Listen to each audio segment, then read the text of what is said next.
अच्छा, तो chat GPT की वो पहली स्क्रीन तो सब नहीं देखी होगी, है ना? बिल्कुल सिंपल सी। पर क्या कभी सोचा है कि उस एक स्क्रीन में कितनी कहानी छिपी है? आज हम बस उसी को डिकोड करने वाले हैं। हाँ, यही वाली स्क्रीन। अब सवाल ये है कि ये हमें असल में क्या बता रही है। देखने में तो बस एक खाली पेज जैसा लगता है, लेकिन यकीन मानिए, ये एक बहुत बहुत ही सोची समझी शुरुआत है। तो चलिए शुरू करते हैं। सबसे पहले देखते हैं कि ये स्क्रीन एक तरह का डिजिटल वेलकम मैट कैसे है। मतलब एक पावरफुल एआई से हमारी पहली मुलाकात।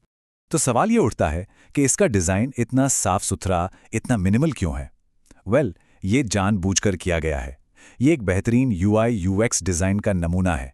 मकसद सीधा सा है, कोई भी नया इंसान इसे देखे तो घबराए नहीं। टेक्नोलॉजी का जो डर होता है ना, उसको ये कम करता है। बस एक सीधी साधी स्टार्टिंग लाइन। ठीक है, डिजाइन की बात तो हो गई। अब आते हैं मुद्दे पर। इस स्क्रीन का सबसे जरूरी काम, बातचीत शुरू करना। और देखिए, सारी कहानी शुरू होती है बस एक बटन से, न्यू चैट।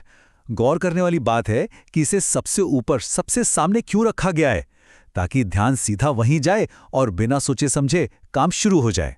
अच्छा, स्क्रीन पर एक टेक्निकल शब्द भी है, एआई चैटबॉट। इसका मतलब भी समझ लेते हैं ताकि सब एक ही पेज पर हों।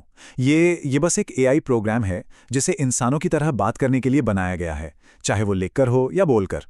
और इससे पता चलता है कि इसे इस्तेमाल करना कितना कितना ज़्यादा आसान बनाया गया है। सिर्फ 3 स्टेप्स। पहला, नीचे मैसेज बॉक्स ढूंढो। दूसरा, अपना सवाल या कमांड टाइप करो। और तीसरा, एंटर दबा दो। बस, चैट शुरू। ठीक है, पहली चैट तो हो गई, पर उसके बाद क्या?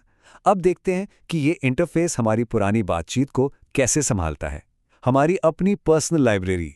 तो देखिए, ये जो चैट हिस्ट्री है ना, ये इस पूरे एक्सपीरियंस का एक बहुत ज़रूरी हिस्सा है। क्यों? क्योंकि पुराने चैट्स का रिकॉर्ड रखने से रेफरेंस लेना आसान हो जाता है। और कई बार तो पहले हुई बातों को ही आगे बढ़ाना होता है, तो ये बहुत काम आता है। अब यहाँ पर एक मज़ेदार बात है। पुरानी बातचीत तक पहुँचने के 2 रास्ते दिए गए हैं। चैट हिस्ट्री तो हो गई एक डायरी की तरह, जहाँ सब कुछ लाइन से लिखा है। आप पन्ने पलट सकते हैं। और सर्च चैट्स एक तरह का सुपर इंडेक्स है। बस कोई शब्द या जुमला डालो और वो सारी चैट्स में से उसे ढूंढ निकालेगा। एक ब्राउजिंग है तो दूसरा सर्चिंग। चलिए अब थोड़ा और अंदर चलते हैं, इसके टूलबॉक्स को खोलते हैं, क्योंकि असली पावर तो यहीं छिपी है। अब पता चलेगा कि ये सिर्फ टेक्स्ट में बातें करने वाली मशीन से कहीं ज्यादा है। यहाँ पर देखते हैं कुछ gateway, images, apps, deep research. ये सिर्फ 3 शब्द नहीं है, ये सबूत है कि वो जो सिंपल सी स्क्रीन है ना, वो असल में कितने पावरफुल फीचर्स का दरवाजा खोलती है। तो ये सिर्फ बटन नहीं है, ये अलग अलग दुनिया के दरवाजे हैं। इमेजेस मतलब एआई से तस्वीरें बनवा लो।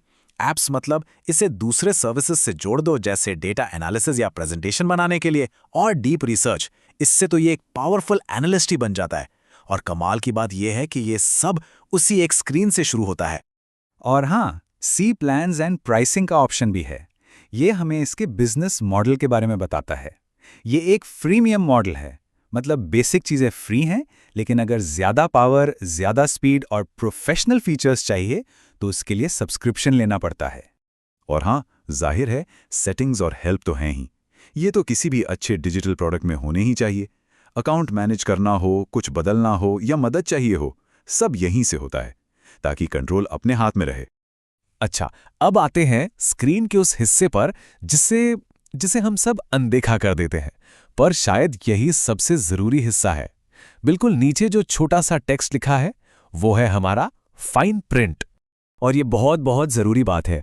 जैसे ही हम इस टूल को इस्तेमाल करना शुरू करते हैं, हम एक कानूनी समझौते में बंध जाते हैं। ये लाइन साफ साफ कहती है कि हम इनकी टर्म्स से सहमत हैं और इनकी प्राइवेसी पॉलिसी पढ़ चुके हैं। अब इन दोनों चीजों में फर्क समझना बहुत जरूरी है। देखिए, टर्म्स का मतलब है नियम और कायदे, क्या कर सकते हैं क्या नहीं।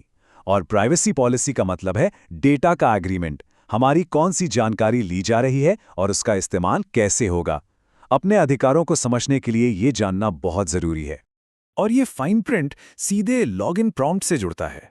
जब वो कहता है ना, get responses tailor to you, मतलब अपने हिसाब से जवाब पाएं, तो वो पर्सनलाइजेशन आता कहाँ से है? वो उसी डेटा से आता है जिसका जिक्र प्राइवेसी पॉलिसी में किया गया है। तो घूम फिरकर हम वापस वहीं आ गए। इतनी सारी जानकारी और सब कुछ एक सिंपल सी स्क्रीन में छिपा हुआ है। तो सवाल ये है कि क्या यही आसान सा डिज़ाइन एआई को हम सबकी ज़िंदगी का हिस्सा बनाने का राज है?